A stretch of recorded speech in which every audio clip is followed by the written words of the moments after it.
Boa tarde, pessoal. Professora Maura falando. Estou aqui para mais uma tarde de sexta-feira para gravar esse vídeo, essa aula, para que vocês possam assistir com mais leveza essa aula de ensino religioso / valores humanos e fazer o registro no caderno. Nós vamos falar hoje sobre o termo transcendente.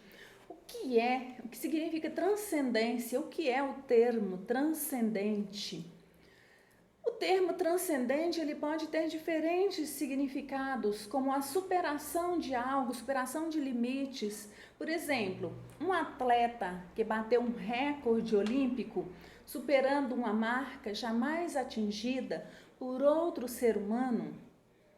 O fato de um atleta bater esse recorde olímpico pode ser considerado transcendente, pois exige do atleta concentração, disciplina, disposição e um sobre-esforço capaz de superar todas as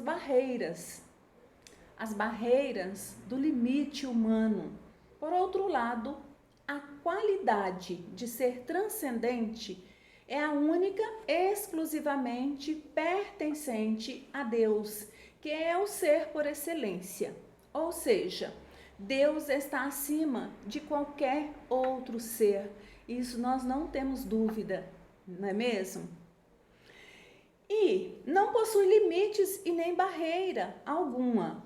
O ser humano pode até transcender, superar algumas das suas limitações, porém não é transcendente. Apenas Deus o é. Deus é onipotente, onisciente e onipresente. Então vamos lá. 3 divisões.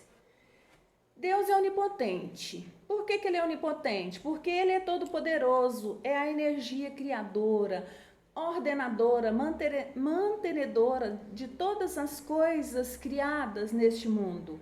Deus basta para si mesmo. Por isso, ele é chamado de onipotente.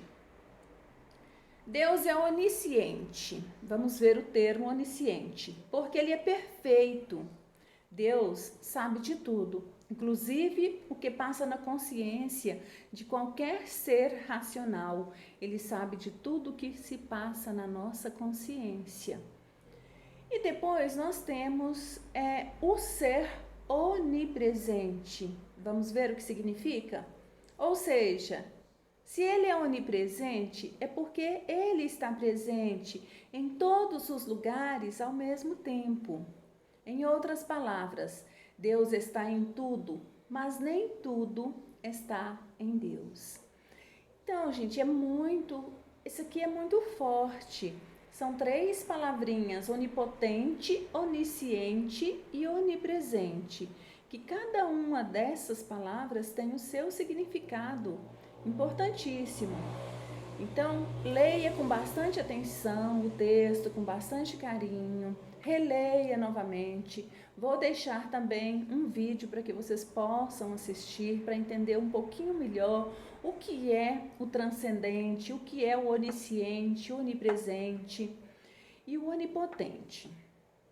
Deus encontra-se em todos os lugares. Isso é fato, isso é certo. Então, se Deus se encontra em todos os lugares e está presente em toda a sua criação e sabe o que cada um de seus filhos está pensando, leia com bastante carinho o texto acima e reflita.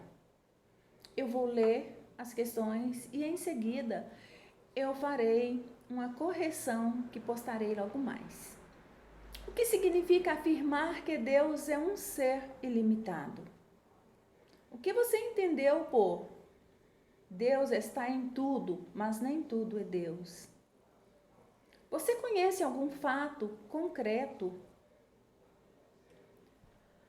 em que uma pessoa tenha superado suas próprias limitações? Se você conhece, escreva que sim e descreva o fato para nós. E você vai postar no grupo para que nós possamos comentar a respeito.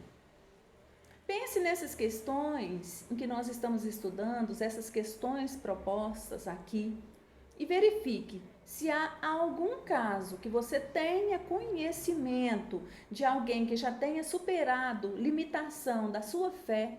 Registre aqui o seu relato. Importante, né? Se você conhece, não se envergonhe, não se acanhe de relatar o fato para nós. Número 5, faça um desenho retratando o que Deus significa para você. Cada um vai fazer o seu desenho. O que Deus significa para mim? Registre através de desenho, tá bom? E depois, na segunda parte, nós teremos arte, registrando no caderno também. Nessa parte aqui, nós vamos falar sobre a obra de Tarsila do Amaral, o Abaporu, que é uma clássica pintura do modernismo brasileiro, dessa tão conhecida artista que faleceu já há algum tempo.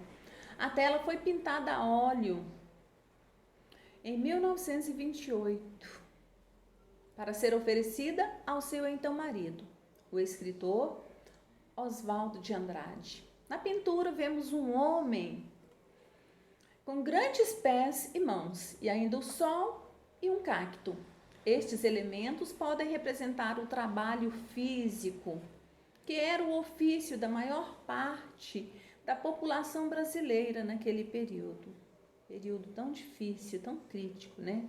Por outro lado, a cabeça pequena pode significar a falta de pensamento crítico, que às vezes faltava nas pessoas e faltam ainda hoje em muitas pessoas. Mas, se essa linha que nos limita a trabalhar com força, mas sem pensar muito, sendo então uma pessoa crítica à sociedade daquela época, pense nisso. Após você conhecer um pouco sobre a pintura, obra, né, do Abaporu, que de Tarsila do Amaral, observe que mais uma vez o artista plástico Romero Brito, ele fez uma releitura da obra. Olhe como ele fez, porque na semana passada nós vimos a Mona Lisa, né? E o Romero Brito, reproduziu a Monaquete, com cara de gatinha. Agora, o Romero Brito, ele reproduziu o Abaporu, que é esse corpo com pés enormes, pernas enormes, corpo pequenininho, cabeça pequenininha. Ele reproduziu na obra, na forma dele, de mostrar a sua arte, a sua pintura.